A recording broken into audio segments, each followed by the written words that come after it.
Hello. This is an impromptu live. I wanted to give a 37-week pregnancy update. We'll see if anyone can join live, but if not, you can watch on the replay, which is just as awesome. Hello, kitty cat. Like I said, totally impromptu. So we may have interruptions from the kitty cat. We may have interruptions from the children. It is just raw and real. I just had a low-key, laid-back day, and I just thought I would say hello and give an update what's going on at 37 weeks. And also, I wanted to revisit birth stories of my previous pregnancies. I feel that birth stories just are so special. And the more children I have and the more people I hear their stories, I have really come to realize there is no story that's the same. Every birth story is unique. Everybody comes into this world in a unique way.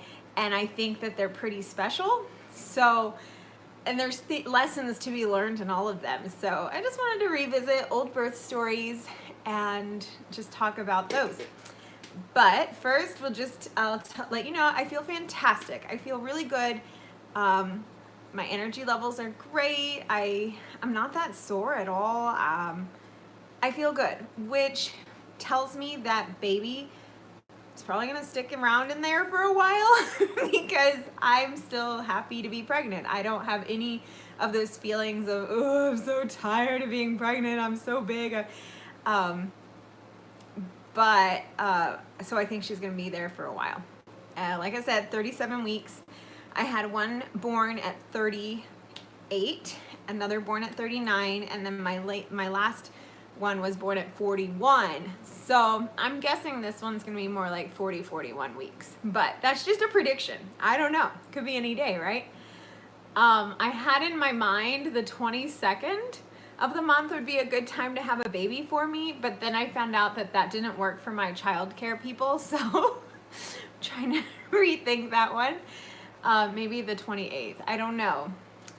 I heard of a mother once who visualized exactly when she was gonna have her baby, and she even wrote it down, and she knew the time and everything, and she just had it was so set in her mind, and it actually came to fruition, and she had the baby exactly when she said she was gonna have it. So that's pretty neat. So I've never been able to do that. Yeah. So anyway, how is everybody doing? How is everyone? How's your week going? How's summer? What's your weather like? We're just hot. You can see I'm sweating. I'm inside. It's just hot. But yeah, so feeling good.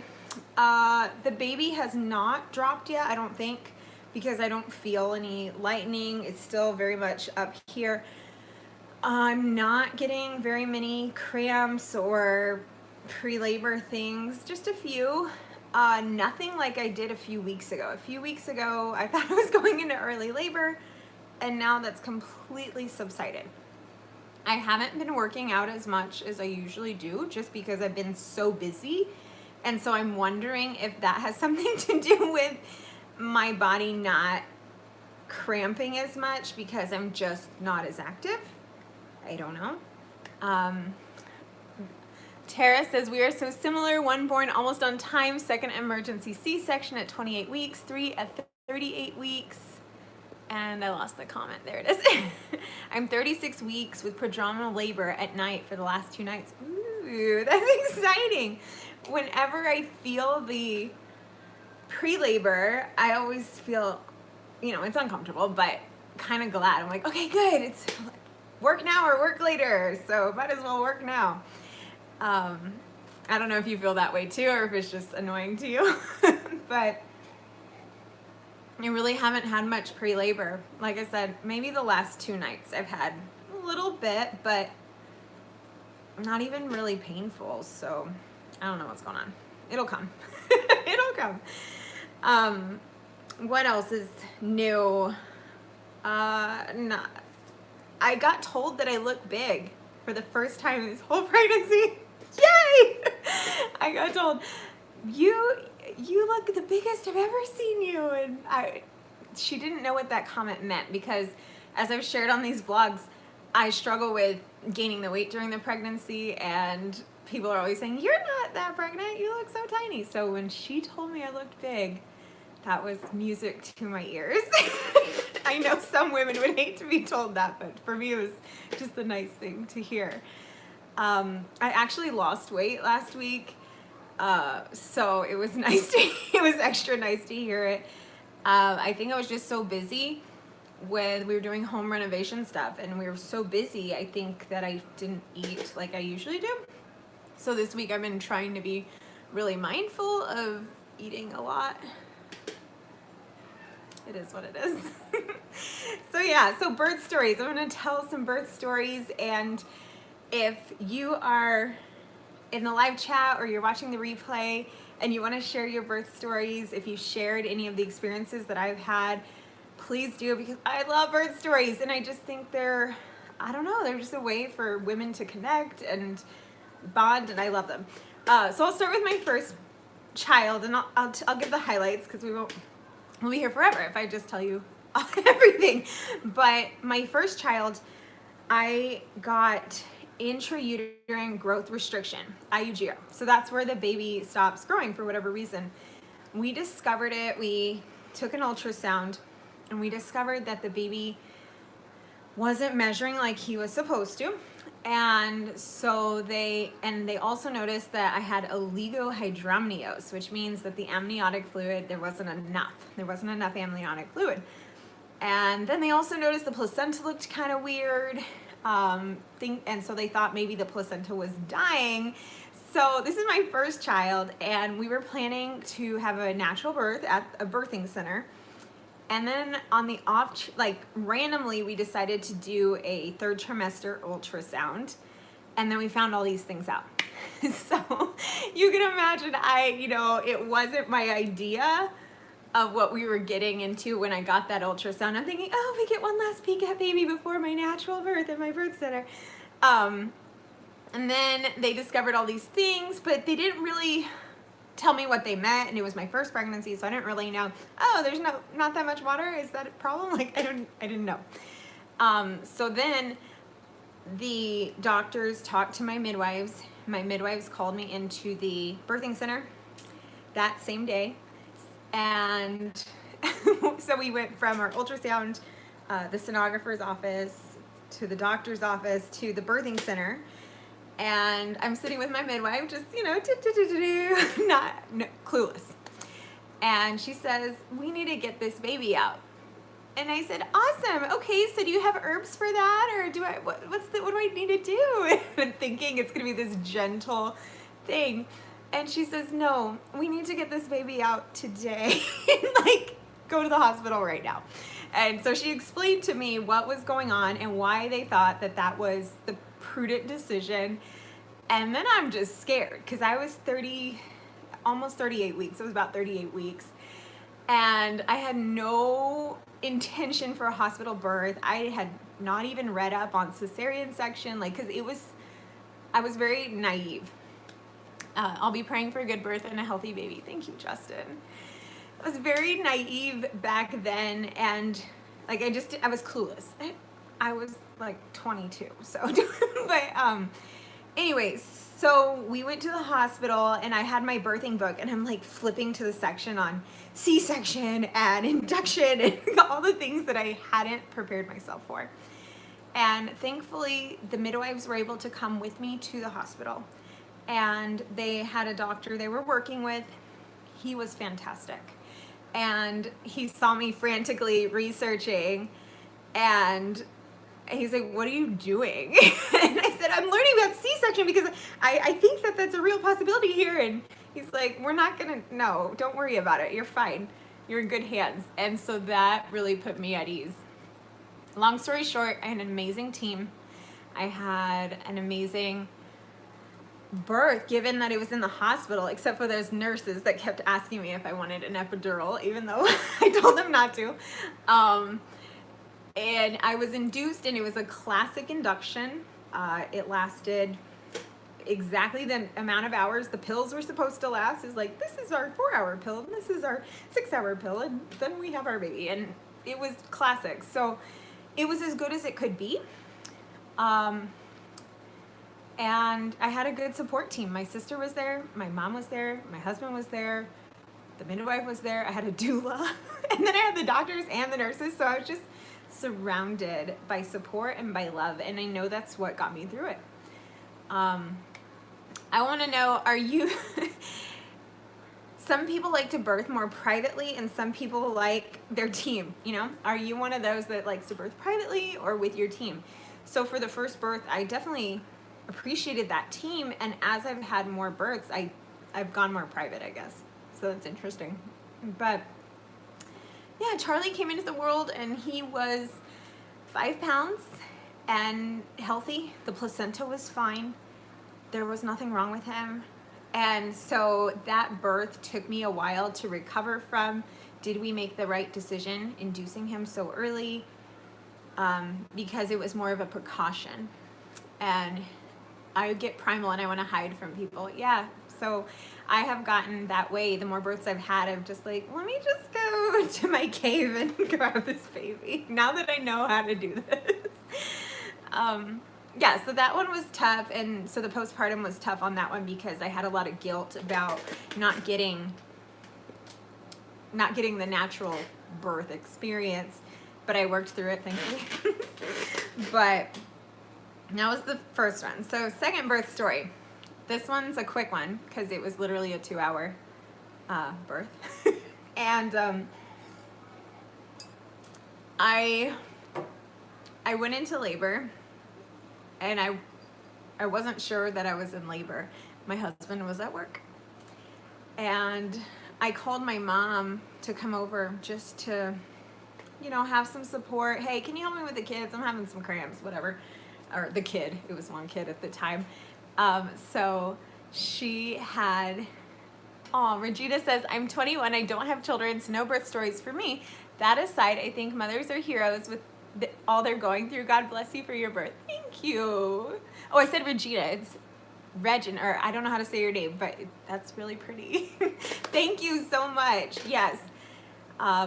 Mothers can be heroes. Yeah, but sometimes we don't feel, sometimes the cape is in the laundry. But yeah, with Ollie, Mike, he came so fast, and so the short version of this story is my husband barely made it to pick me up. Again, we were going to the birth center, and so we're driving. I just remember I was in transition, and for those of you who haven't had kids, that's the point where like the baby's coming out. Like that's the moment where it's just like it's getting serious. So I'm in transition, and I'm in my front yard. And to be honest, I don't know how to pronounce it either. You're adorable.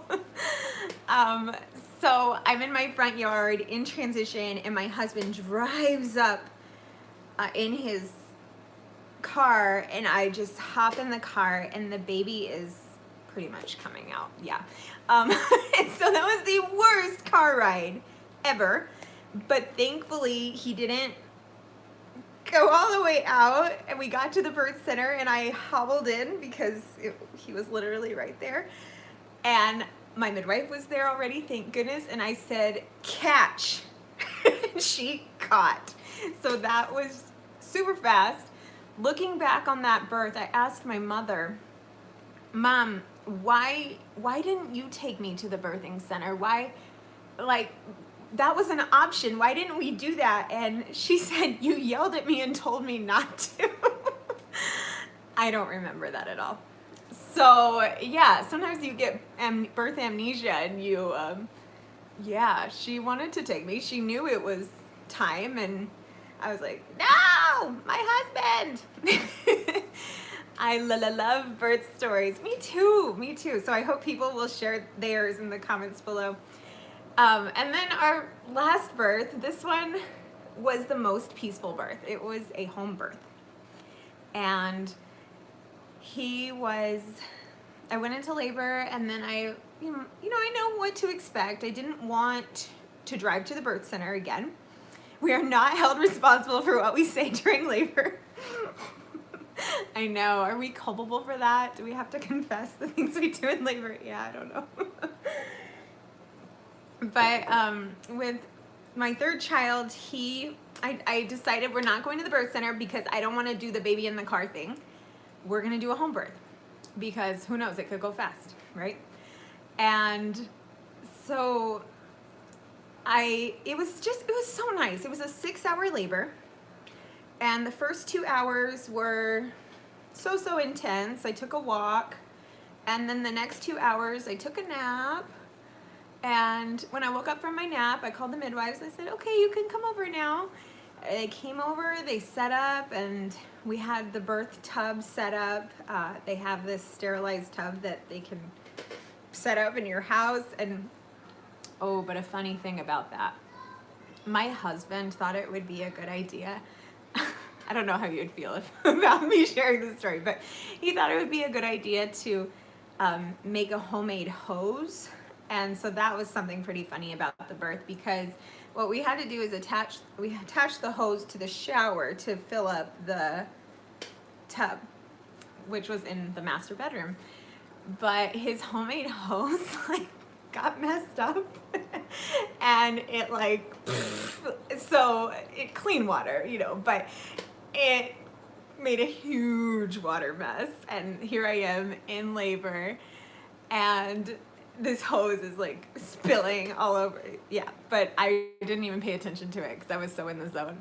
Oh, Justin said something that I think I appreciate. Okay, I can't imagine what it was like being married and traveling so far with Joseph while pregnant, not to mention giving birth in a cave, not to mention the fact that they didn't have any medical help. Yes, I always call on Mama Mary when we are in those. I'm so amazed by her too, and so inspiring. Thinking about it, the birth of my mother was funny. Grandma's doctor said, go home and rest, which she took seriously and traveled all the way to her home village to her parents. Oh, that's cute. Aw, that's really special.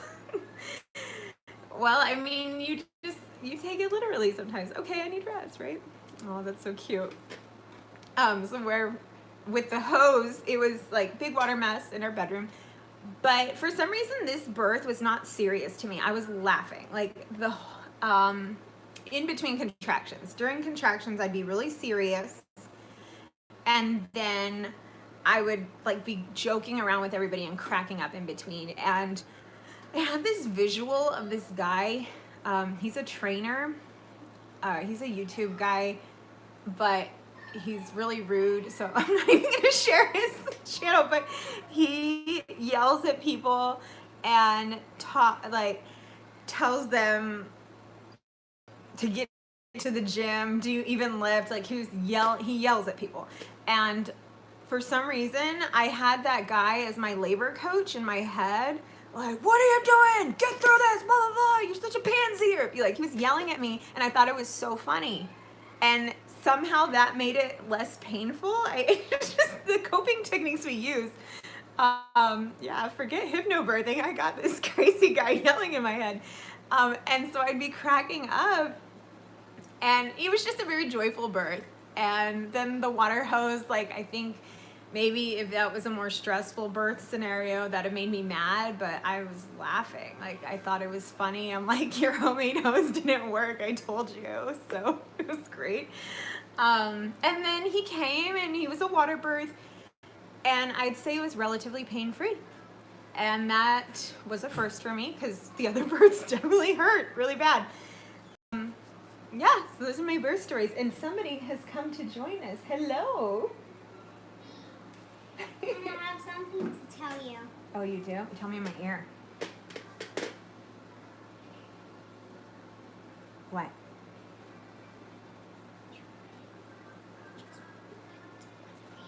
Okay, that's all right. You can watch it. Okay, well, you can also play with toys. That was my 2-hour guy right there. 2 hours. And it's just his personality. He's super busy and fast, and he's wearing a cape. Did you see that? He's my guy. All right, let's see. I missed some comments. Okay. Mother Mary had the best birth. Our Lord just passed through like a light. It was the birth of a church that was painful on Calvary. Oh, that's beautiful. Yes, absolutely. Yes. And the midwife came pretty quickly with a big bag of her instruments. My mother's uncle was 10 back then and insisted on coming. And he saw the bag and he says, "Now I know where children come from." That sounds like such a cool story. Wow. What year was that? Do you know what year that was in? Yeah, birth, that's a whole nother vlog. Birth has evolved so much. The birth practices of back then to, where they're starting to introduce pain medication in the hospitals and strapping women down, and then to now, like everything, it has evolved so much. But yeah, it's amazing. It's amazing. So anyway, so those are some of my stories. With my second born, I didn't mention this in the story, but he was actually breech presentation up until a few days before he was born. So he just kept me on my toes. Number two, he was just it was crazy. But did you share any of those experiences? IUGR, hospital, birth center, fast birth, different things. Let me know in the comments below. That way we could just talk to each other. It's so fun to relate on that level. And yeah, 1963. Wow. Aw, that's when my mama was born. So that's cool. All right, you guys, have a blessed evening, and we'll probably see you next week at 38 weeks. And one more comment. Last 4 home births, my husband and midwives almost didn't make my births. My first home birth, my husband got home 20 minutes before we had our baby. I had a mama email me that her husband didn't make it to one of the births, but it was actually really a nice birth anyway. I was like, oh, yeah, that happens. Like, sometimes the husbands can be there and sometimes they miss it. But hopefully, hopefully my husband will be here for this birth. We'll see how it goes. So, all right, you guys, God bless you. Have a beautiful Wednesday night, and we'll see you next time. Bye.